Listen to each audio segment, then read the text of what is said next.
میدان محشر میں جب کوئی درخت نہیں ہوگا، جب کوئی سایہ نہیں ہوگا، چٹیل میدان ہوگا، سارے لوگ پریشان ہو جائیں گے، سارے لوگ رونے لگیں گے، بھیگنے لگیں گے، چلائیں گے، سب مل کر حضرت آدم علیہ السلام کے پاس جائیں گے۔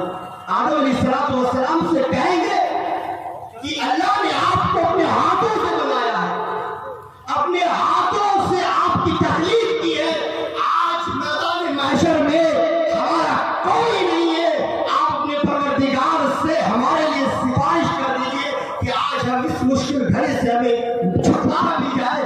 آدم علیہ السلام انکار کر دیں گے کہ میں اس چیز کے لائق نہیں ہوں۔ سارے لوگ نوح علیہ السلام کے پاس جائیں گے، نوح علیہ السلام سے کہیں گے کہ آپ ہمارے لیے سفارش کر دیجئے۔ نوح علیہ السلام بھی انکار کر دیں گے۔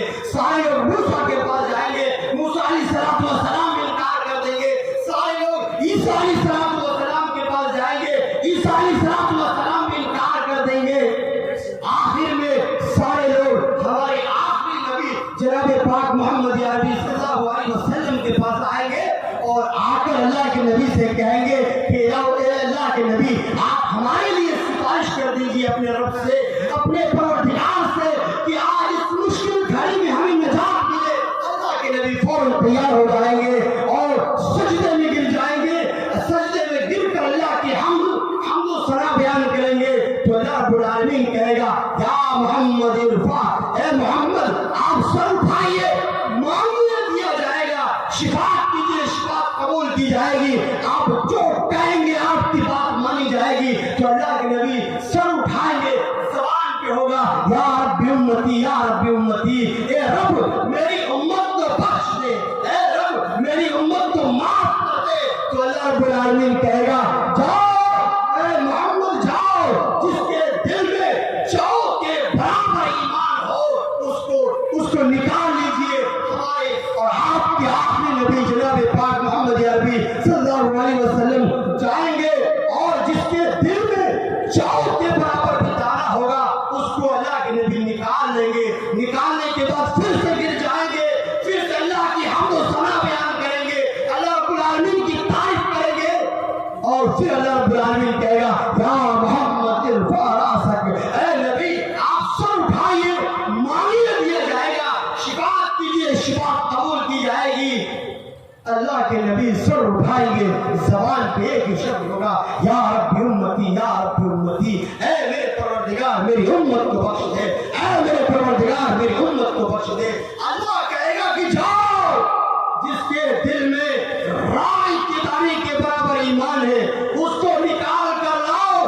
ہمارے نبی جائیں گے اور جس کے دل میں رائی کے دانے کے برابر ایمان ہوگا اللہ کے نبی نکال کر لائیں گے۔ پھر تیسری مرتبہ اللہ کے نبی سجدے میں گر جائیں گے، اللہ کی حمد بیان کریں گے، اللہ کی تعریف کریں گے، اللہ کی حمد و ثنا میں مصروف ہوں گے۔ اللہ رب العالمین کہے گا یا محمد ارفع راسک، اے محمد سر اٹھائیے، مانگیے، آپ کہیے، آپ کی بات سنی جائے گی۔ ہمارے نبی سر اٹھائیں گے، زبان پہ ہوگا یا رب امتی، یا رب امتی۔ اللہ رب العالمین کہے گا جاؤ، جس کے دل میں ادنا سے بھی ادنا رائی کے دانے کے برابر ایمان ہے اس کو بھی نکال کر کے لائیے۔ ہمارے نبی جائیں گے اور جس کے دل میں ادنا سے بھی ادنا رائی کے دانے کے برابر ایمان ہوگا اللہ کے نبی نکال کر لائیں گے۔ اور چوتھی مرتبہ اللہ کے نبی آ کر گڑگڑانے لگیں گے، اللہ کی حمد و ثنا میں مصروف ہو جائیں گے۔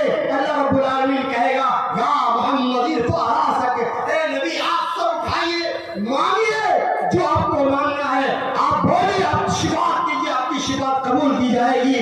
تو اللہ کے نبی سر اٹھائیں گے اور زبان پہ ہوگا یا رب امتی، یا رب امتی، اے میرے رب میری امت کو بخش دے۔ اللہ کے نبی کہیں گے کہ اے الہ العالمین مجھے آج اجازت دیجیے کہ میں ان لوگوں کو نکال لوں جنہوں نے اپنے دل سے لا الہ الا اللہ کا اقرار کیا۔